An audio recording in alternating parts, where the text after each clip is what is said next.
So now let me show you the microscopic picture of pancreatic ductal adenocarcinoma. So what you see over here, there are multiple gland-like structures. So this is one gland, this is another gland, this is another gland. Okay. What you see over here, that there is the glandular structure as we can appreciate.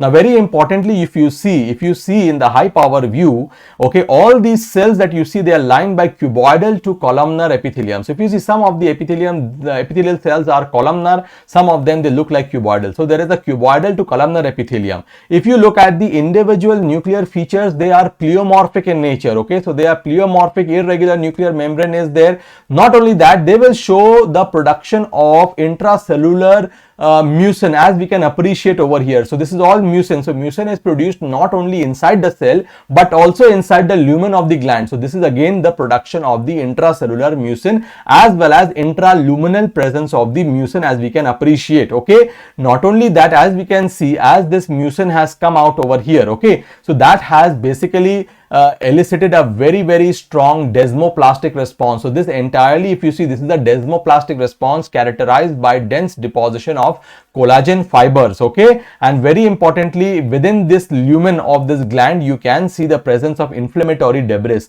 So what are some of the very important points that you should remember over here? That microscopically you will see the presence of, number one, glandular structures, okay, which are lined mainly by the pleomorphic cuboidal to columnar cells with pleomorphic nuclei, and you will see the presence of both intracellular as well as intraluminal mucin as well as inflammatory debris as we can appreciate over here. These are the inflammatory debris, and once this mucin is coming out, it is eliciting a very strong and intense desmoplastic reaction. So these are the 5 important points that you have to remember for this particular microscopic picture. Myself, Dr. Jibran Ahmed, presents to you Simply Pathology, and today we are back with a very important lecture. Today, as you know, we are going to read about pancreatic carcinoma. So in this lecture, we are going to discuss the WHO 5th edition classification of the tumors of the pancreas, and mainly we are going to discuss about the ductal adenocarcinoma followed by actinic cell carcinoma and pancreatoblastoma. Now for individual tumors, we are going to see the basics of that tumor followed by the epidemiology and the risk factors. After that, we will discuss the molecular alterations including the familial and the inherited cancer syndromes. Along with that, we will discuss the morphology, prognosis and clinical features of individual tumors. So let us start today's topic of discussion without wasting any more time. So first we are going to start about the WHO 5th edition classification of the tumors of the pancreas. So tumors of the pancreas, all of them, they are epithelial tumors and they can be divided under 3 headings. So the first heading is benign pancreatic neoplasm, malignant pancreatic tumors, and lastly we are having pancreatic neuroendocrine neoplasm. Starting with the benign entities, we are having firstly serous cystic neoplasm, intraductal papillary mucinous neoplasm, also called as IPMN, intraductal oncocytic papillary neoplasm, that is called as IOPN, intraductal tubulopapillary neoplasm, that is ITPN. Then we are also having pancreatic mucinous cystic neoplasm, and in the end we are having a precursor lesion, that is pancreatic intraepithelial neoplasia, also called as PIN. So you must be thinking that why under the benign heading these first 5 entities that we can see, the serous cystic neoplasm along with the intraductal neoplasm, they are written in black. Why? Because these are cystic neoplasms. These are cystic neoplasms of the pancreas. So whatever cystic neoplasms are there for the pancreas, they are highlighted or they are written in black as we can appreciate over here. So the first group of tumors, that is the benign group of tumors, are these. After that, we will discuss about the malignant group of tumors. So what are they? They are pancreatic ductal adenocarcinoma, pancreatic actinic cell carcinoma, pancreatoblastoma, and then we are having solid pseudopapillary neoplasm of the pancreas. So again, as I already mentioned, so this is again a cystic neoplasm of the pancreas. So actually cystic neoplasm of the pancreas is a separate long answer question in the exam. So these are the cystic neoplasms, that is the serous cystic neoplasm, intraductal neoplasm, solid pseudopapillary neoplasm of the pancreas. In addition to that, one more thing I would like to add, that any neoplasm, any solid neoplasm can undergo cystic degeneration and lead to a cystic neoplasm. Okay, so these are the most important cystic neoplasm which have been highlighted in black. Apart from that, in today's topic of discussion, as I have already highlighted, the malignant lesions, that is the ductal adenocarcinoma, acidic cell carcinoma and pancreatoblastoma, these are the major topic of discussion for today's lecture. Now, the third important point, that is the pancreatic neuroendocrine neoplasm. So, the pancreatic neuroendocrine neoplasm are divided under two headings: pancreatic neuroendocrine tumor and pancreatic neuroendocrine carcinoma. So, very importantly, we have to understand that the major update in the neuroendocrine neoplasm is the fact that the neuroendocrine tumors, they can have three grades. They can have low grade, intermediate grade and high grade neuroendocrine tumor. Previously, high-grade neuroendocrine tumor and neuroendocrine carcinoma were regarded as same. But now there is a clear-cut demarcation between the high-grade neuroendocrine tumor versus the neuroendocrine carcinoma. Just remember one thing, that by default, any neuroendocrine tumor is regarded as a well-differentiated tumor, whereas any neuroendocrine carcinoma is regarded as a poorly differentiated neuroendocrine tumor. Okay, always remember this point. So, we are having pancreatic neuroendocrine tumors which can be functional or non-functional. We are having pancreatic neuroendocrine carcinoma, and in the end, we are having mixed neuroendocrine neoplasm, which is a conceptual new entity that has been added in the 5th edition of the WHO. So, this is the broad classification of the tumors arising from the pancreas: benign, malignant and pancreatic neuroendocrine neoplasm. In this topic or in this session, we are mainly going to discuss the ductal adenocarcinoma, acidic cell carcinoma and pancreatoblastoma. So, we will discuss about these in details. Now, any pancreatic tumor that we see, they are showing three kinds of differentiation. So, there are three lines of differentiation of pancreatic tumor. So, what are those lines of differentiation? Number one, we are having ductal line of differentiation, which is characterized by the formation of glands and production of mucin. This is followed by acinar line of differentiation, which is characterized by production of exocrine enzymes, and such tumors which are showing acinar differentiation by immunohistochemistry, they are staining positive for trypsin, chymotrypsin, lipase and BCL10. Then we are having pancreatic tumors of neuroendocrine differentiation. So, these tumors, they will show positivity for neuroendocrine markers like synaptophysin and chromogranin. So, these are the different lines of differentiation for a pancreatic tumor. So, if you look at the basic introduction to the pancreatic tumors, so 90% of the adult pancreatic neoplasms, they are invasive ductal adenocarcinoma. So 90% of this, so this is the one that I am talking about. So 90% of the pancreatic neoplasms, they are nothing but the ductal adenocarcinoma. So basically 90% of the adult pancreatic neoplasms are invasive ductal adenocarcinoma. The cystic and intraductal neoplasms, they are constituting 4 to 5%. So if you see these which are, these neoplasm which has been highlighted in black, that is the serous cystic neoplasm, intraductal neoplasms and solid pseudopapillary neoplasms. These are cystic lesions and they are accounting for only 4 to 5% of the entire pancreatic neoplasm. And out of this, the most common, which is constituting 60% of all the cystic neoplasm, is IPMN, that is intraductal papillary mucinous neoplasm. Then we are having pancreatic neuroendocrine tumors called as PANNET, which is constituting 3 to 4% of all the pancreatic neoplasms. Acinar cell carcinoma constituting 2 to 3%. And we have to understand that the pancreatic neoplasms, they are quite rare in childhood. Ductal adenocarcinoma and intraductal neoplasm. So whatever IPMN, IOPN and ITPN that we have seen, these are all intraductal neoplasms. So ductal adenocarcinoma and intraductal neoplasms, they are extremely rare in case of childhood. Okay, always remember this. So what are the most common pancreatic neoplasms which are occurring in the first decade of life? So these are pancreatoblastoma, acinar cell carcinoma and pancreatic neuroendocrine tumors. So which are the most common neoplasms seen in the second decade of life? They are solid pseudopapillary neoplasm, pancreatic neuroendocrine tumors and acinar cell carcinoma. Okay, so remember that if you are these are the neoplasms which are most common in the first or second decade of life. Okay.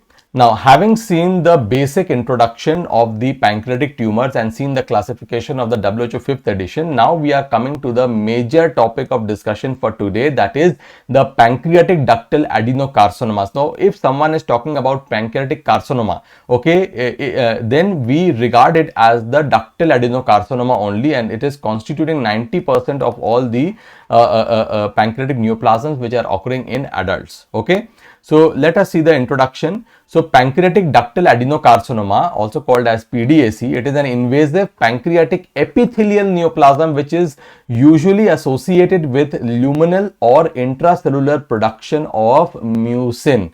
It is one of the leading cause of cancer death, trailing only to lung and colon carcinoma. It has a very high mortality rate, and the 5-year survival rate is only 8 to 10%. So it is quite an aggressive neoplasm. So if you look at the precursors of pancreatic carcinoma, then we will see that 90%, okay, 90% of the pancreatic tumors, they are basically arising from a microscopic lesion called as PIN. PIN stands for basically pancreatic intraepithelial neoplasia. So we have seen the definition over here. So this is the pancreatic intraepithelial neoplasm, which is a benign lesion, and it is a precursor to the ductal adenocarcinoma in majority of the cases. So if we are looking at the precursors, so 90% of the pancreatic adenocarcinomas, they are arising from pancreatic intraepithelial neoplasia, which is a microscopic lesion, whereas only 10% are arising from macroscopic precursor lesions, which are usually cystic lesions, which are IPMN, that is basically intraductal papillary mucinous neoplasm, intraductal oncocytic papillary neoplasm, intraductal tubular papillary neoplasm, along with mucinous cystic neoplasm. So these are basically intraductal macroscopic precursors, and they are acting as a precursor to the pancreatic ductal adenocarcinoma in only 10% of the cases. Coming to the epidemiology and the risk factors, so primarily if you see pancreatic carcinoma, it is a disease affecting older adults, okay, with 80% of the cases which are occurring after 60 years of age. The strongest risk factor, if you see, is associated with cigarette smoking, which doubles the risk of pancreatic carcinoma. Not only that, chronic pancreatitis is also an additional risk factor, increasing the risk by 2 to 10 fold. Now, chronic pancreatitis is characterized by the vicious cycle of chronic inflammation, tissue repair, followed by the development of neoplasia. Now, there is an increased risk of development of pancreatic carcinoma in individuals who are suffering from hereditary pancreatitis. Now, what are the other risk factors? Visceral obesity, decreased physical activity, and increased fat intake with an increased body mass index. Again, all of these are important risk factors for the development of pancreatic carcinoma. Now, the development of diabetes mellitus increases the risk by 1.5 to 2 fold. Okay, so diabetes mellitus is also increasing the risk of your pancreatic carcinoma. In fact, a new onset diabetes mellitus, okay, might act as the first indication of an occult pancreatic carcinoma. Abnormal glucose tolerance or frank diabetes mellitus, they are present in 50% of pancreatic carcinoma patients, and they develop 3 years before development of the signs of cancer. So 3 years before development of the signs and symptoms of pancreatic carcinoma, okay, so, these changes of abnormal glucose tolerance and frank diabetes has already developed. Okay, so again, these are very important indicative factors of occult pancreatic carcinoma. Then individuals who are having type O blood group are at a higher risk of development of pancreatic carcinoma than those with group A or B, and even gastrectomy patients have an increased risk of development of pancreatic carcinoma. So these are the important risk factors and epidemiology of pancreatic carcinoma. Next, we are going to discuss about the molecular alterations. Now, as we know that invasive pancreatic ductal carcinoma do not develop in one day. So there are series of events and there are hierarchical steps. So the normal pancreatic ducts, okay, will first develop the low grade pancreatic intraepithelial neoplasia, that is followed by development of high grade PIN, and ultimately there will be development of invasive carcinoma. So all these changes are accompanied by acquisition of certain molecular alterations. For example, very early in the disease process, if you see in the stage of low grade PIN, there is telomere shortening and activating KRAS mutation. That is followed by development of high grade PIN, which is characterized by inactivation of a tumor suppressor gene, that is the CDKN2A tumor suppressor gene. And in the later stages, there is development of invasive carcinoma, which is characterized by the inactivation of TP53, SMAD4 and BRCA2 genes. Okay, so basically if you see the molecular alterations, okay, so there is a stepwise accumulation of molecular alterations,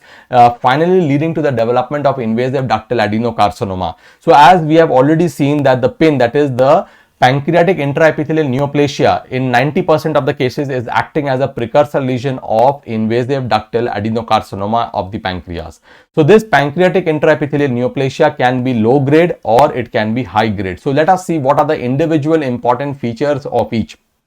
So if we see the low grade lesions, they are having less cytological atypia, whereas the high grade lesions, they are showing more cytological atypia. Most commonly, the low grade pancreatic intraepithelial neoplasia, okay, they are present in more than 50% of individuals who are more than 50 years. So it is a very common finding. So low grade PIN is far more as compared to high grade PIN, and if you see, they are present in more than 50% of the individuals who are more than 50 years of age, whereas the high grade PIN, they are quite less common, and when they are present, they are almost always associated with the presence of pancreatic ductal adenocarcinoma. Most of the low grade PIN, they never progress or they are very slow to progress, okay, whereas the high grade PIN, in majority of the cases, they progress and they are regarded as the main precursor of the pancreatic ductal adenocarcinoma. Now there are decreased frequency of molecular alterations are seen in low grade pancreatic intraepithelial neoplasia, whereas increased frequency of molecular alteration is seen in high grade PIN. So this is very, very important. Now one important update that I would like to give you.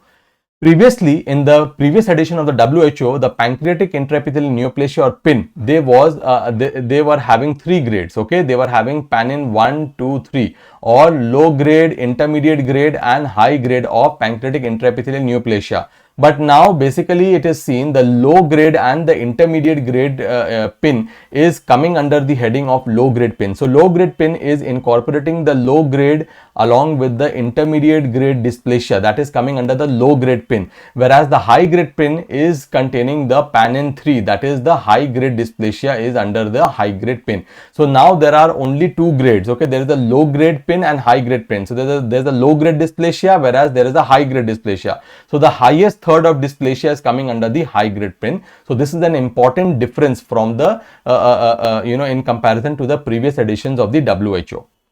Now the most common molecular alterations, okay, that we see in pancreatic adenocarcinoma. So let us discuss them individually. So initially we will talk about the KROS mutation, which is present in this. KROS is acting as an oncogene and it is present in chromosome 12p. It is the most commonly altered oncogene in pancreatic carcinoma, which is present in 90% of the pancreatic carcinomas. Okay, they are basically once there is activation of this oncogene, they are non-stop stimulating the RAS oncogene, which is stimulating the growth and proliferation pathways, that is the MAP kinase pathway and the PI3KKT pathway. So there is an uncontrolled and unchecked growth and proliferation of the tumor cells.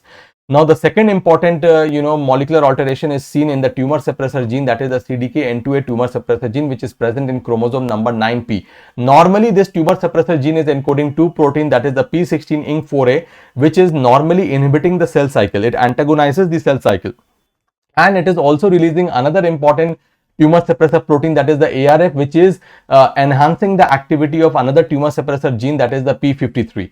So this tumor suppressor gene alteration, that is CDKN2A gene alteration, is seen in 30% of pancreatic carcinoma. So 30% of pancreatic carcinoma is showing inactivation of the CDKN2A tumor suppressor gene. Okay, then we are having the SMAD4. Now this SMAD4 again is present in chromosome number 18q. Normally they are modulating the signal transduction from the TGF beta family of receptors. Okay, now these are inactivated in 55% cases of the pancreatic carcinoma.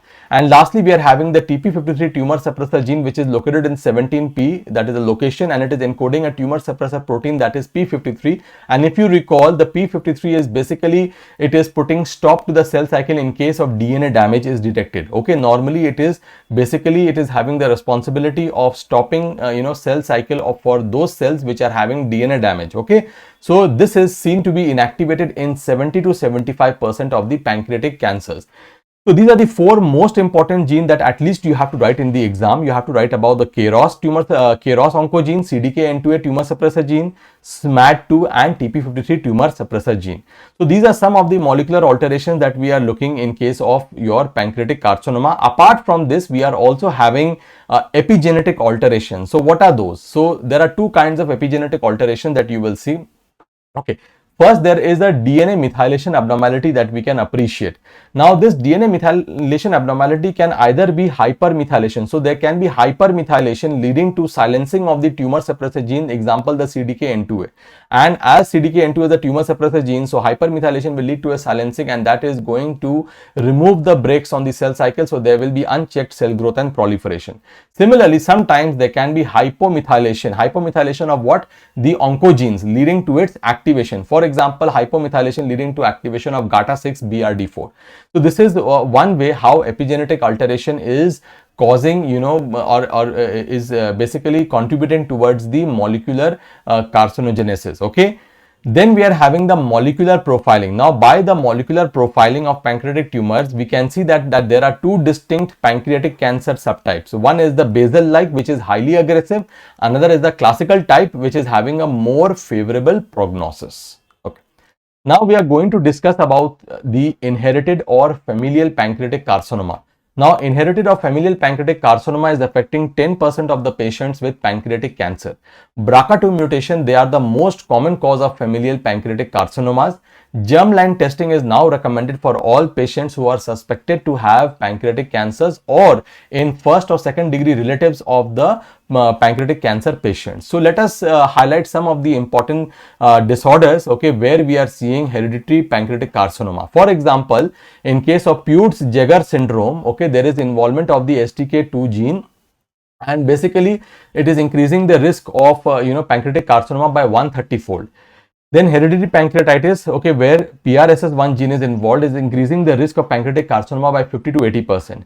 Then we are having hereditary breast and ovarian cancer syndrome, where there is the involvement of multiple genes like BRCA1, BRCA2, ATM as well as PALB2, and this particular disorder is increasing the risk by 4 to 10 times. And then we are having hereditary non-polyposis colorectal carcinoma syndrome. Now, this is basically characterized by hit in the multiple genes which are responsible for the DNA mismatch repair, that is the MLH1, MSH2 as well as the PMS2. So, there is microsatellite instability over here, and this is again increasing the risk of development of hereditary pancreatic carcinoma by 8 to 10 fold. Okay, so this is basically about your inherited or familial pancreatic carcinoma.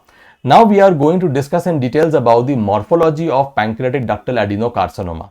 So 60% of the pancreatic ductal carcinoma is arising from the head, 15% is arising from the body, 5% is arising from the tail, whereas 20% is diffusely involving the pancreas. Vast majority of the pancreatic adenocarcinomas, they are solitary, but multifocal disease can occur, especially in the setting of hereditary pancreatic carcinoma syndrome.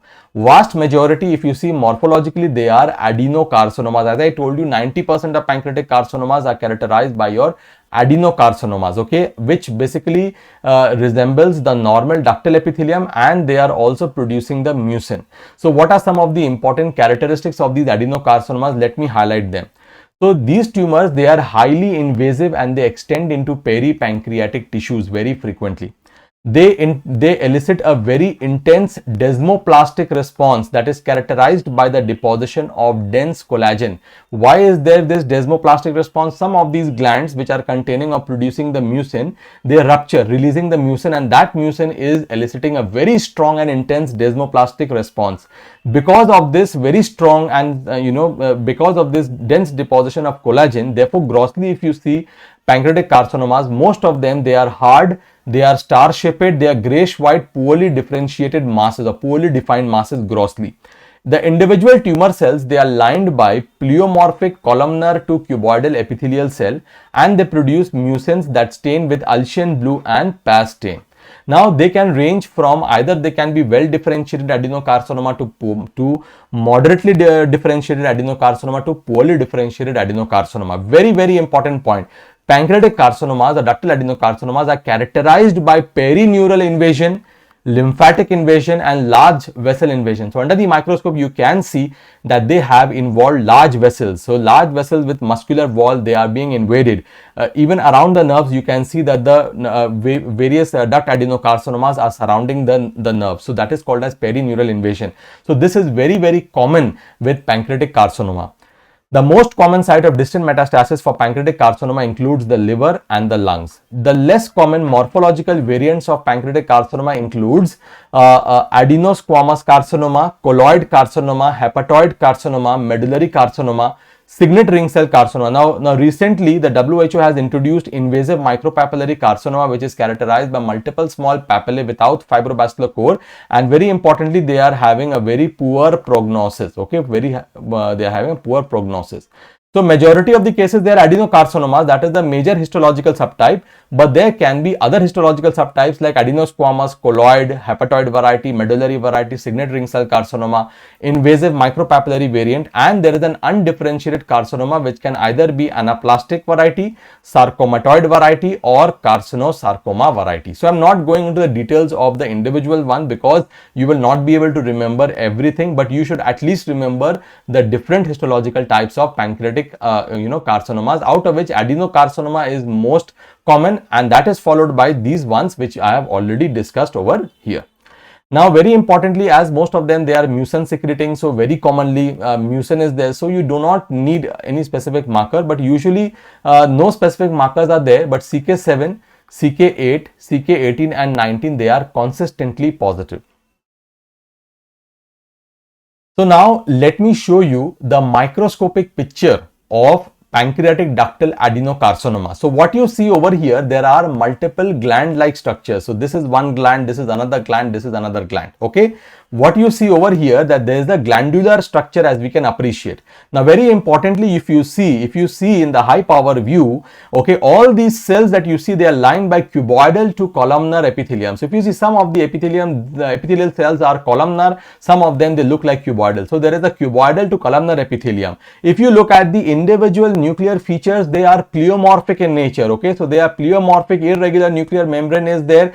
Not only that, they will show the production of intracellular mucin as we can appreciate over here. So this is all mucin. So mucin is produced not only inside the cell but also inside the lumen of the gland. So this is again the production of the intracellular mucin as well as intraluminal presence of the mucin as we can appreciate. Okay, not only that, as we can see, as this mucin has come out over here, okay, so that has basically elicited a very strong desmoplastic response. So this entirely, if you see, this is a desmoplastic response characterized by dense deposition of collagen fibers. Okay, and very importantly, within this lumen of this gland you can see the presence of inflammatory debris. So what are some of the very important points that you should remember over here? That microscopically you will see the presence of number one, glandular structures, okay, which are lined mainly by the pleomorphic cuboidal to columnar cells with pleomorphic nuclei, and you will see the presence of both intracellular as well as intraluminal mucin as well as inflammatory debris as we can appreciate over here. These are the inflammatory debris, and once this mucin is coming out, it is eliciting a very strong and intense desmoplastic reaction. So these are the 5 important points that you have to remember for this particular microscopic picture. Okay. So what is the differential diagnosis of your pancreatic adenocarcinoma? Very importantly, we have to differentiate from chronic pancreatitis. So what are the terms or what are the features that is going to differentiate? First of all, the chronic pancreatitis, they are intrapancreatic. They are not spreading outside the pancreas. They are quite organized. They are not haphazard. Unlike in adenocarcinoma, they are quite haphazardly arranged. Okay, and they are basically lobular. Okay, there's a lobular arrangement over here. Again, the ducts, if you see, the ducts are intact, whereas in case of adenocarcinoma, as we can appreciate, the ducts rupture usually over here. Okay, then we are having whatever cells we see, they are having a very benign cytological feature, whereas in adenocarcinoma they are having a pleomorphic feature as we can appreciate the nuclear features over here. Then there is a retained nuclear polarity in case of pancreatitis, but over here if you see, there is a loss of polarity. Now what is the meaning of loss of polarity? Let me show you. Means some of the cells, they are basally located, as we can see, some of the cells are apically located nucleus. So this is called as loss of polarity as we can appreciate over here. Okay. Now we are going to see the prognosis of ductal adenocarcinomas. So let me show you. So ductal carcinomas, they are fatal in almost all the cases, and the median survival time without treatment or without resection, it is only 3 to 5 months. And in those individuals where the tumor is surgically resectable, the median survival increases to 10 to 20 months. Now, only 10 to 20% of the pancreatic adenocarcinomas are resectable at the time of diagnosis. The overall 5-year survival is very poor, is only 8%, and those who are having surgical resection, the overall 5-year survival increases to 15 to 25%. So resectability, if you see, is one of the most important prognostic factors, because it is increasing your 5-year overall survival by nearly double. It is nearly doubling the 5-year survival rate. Now, 70 to 90% cases after resection also recurs in within 2 years. Okay. Then staging is again a very important prognostic factor. So higher the stage, poorer the prognosis, and even the size of the tumor, larger the size, poorer the prognosis. Lymph node metastasis, again it worsens the prognosis, and other prognostic factors include major vessel involvement, vessel invasion, perineural invasion, along with the resection margin status. Now, we are going to discuss about the clinical features of pancreatic adenocarcinoma. So, carcinoma of the pancreas, typically they remain silent until they cause obstruction or they invade into the adjacent structures. Now, pain, if you see, it is usually the first symptom, but by the time the pain appears, these cancers are usually beyond cure. Now, obstructive jaundice is associated with most cases which are involving the pancreatic head. Why? Because these tend to block the CBD, that is the common bile duct, and this is exemplified by the curvaceous sign, which is nothing but a palpably enlarged non-tender gallbladder with mild painless jaundice. Now, carcinomas in the pancreatic head also lead to the stenosis and proximal dilatation of the CBD or the main pancreatic duct, and this leads to what is called as a double duct sign on imaging, and this in turn will cause fibrosclerotic atrophy of the upstream non-neoplastic pancreatic tissue, that is, there will be obstructive chronic pancreatitis. Now, weight loss, anorexia, generalized malaise and weakness are often signs of advanced disease. Now, one other very important feature of pancreatic adenocarcinoma is the presence of migratory thrombophlebitis known as Strozius sign, which occurs in about 10% of the patients, and it is attributable to the elaboration of platelet activating factors and procoagulants from the carcinoma or its necrotic products. Now, this sign was basically discovered by Armand Troziu, okay, and he was a physician who used to work in the Hotel Dieu Paris, okay, and this sign is named after him, okay. Why? Because he had only developed appearing and disappearing inflammation of the veins, that is called as migratory thrombosis, okay, and therefore he had suspected that he had carcinoma when he had suspected this particular feature, and he died of pancreatic carcinoma. So this is the migratory thrombophlebitis, also called as Strozius sign, okay, and it is characterized by migrating inflammation of the veins, and the basic cause of this is your release of platelet activating factors and procoagulants from the carcinoma or its necrotic product. Survival after diagnosis of advanced pancreatic carcinoma is typically short, as I have already explained. Greater than 80% of the pancreatic carcinomas are unresectable at the time of diagnosis due to invasion of the vessels and other structures or distant metastasis. In contrast, patients who undergo successful resection are increasingly surviving longer, some greater than 5 years, underscoring the critical importance of early detection. To facilitate the diagnosis of pancreatic carcinomas, okay, when they are resectable, okay, many have sought tests that could be used for early detection. So what are some of the important tests that can be done?